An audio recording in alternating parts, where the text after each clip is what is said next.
Hello everyone.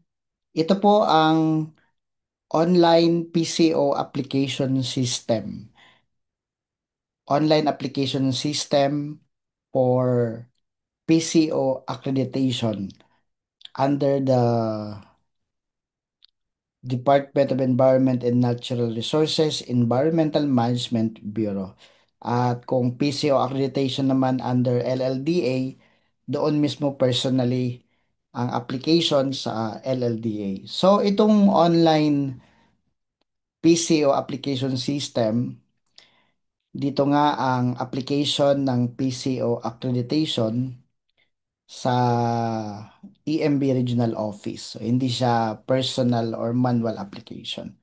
So, what we are going to do is to visit pco.emb.gov.ph, pco.emb.gov.ph, at mula dyan, mag-sign up ng account. So kapag nag-sign up ka ng account dito, gamit ang iyong personal email and lalagay mo din dito ang iyong desired password. Kapag ka nag-register ka dito, magpapadala ang system, ang online PCO application system ng notification sa iyong email. Halimbawa, lagay mo dito yung email mo.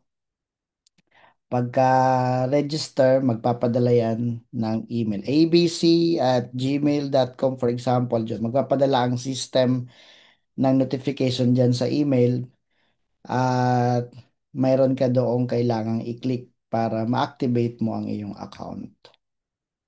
So, PCO Online Application System, gagamitin itong system para sa pag-apply ng PCO accreditation under DENR, Environmental Management Bureau. So that is the system.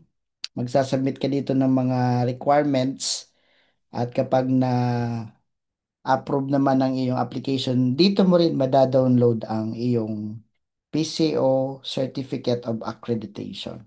May bayad nga palang 500 pesos per application ang PCO accreditation. So, thank you very much at thank you for listening.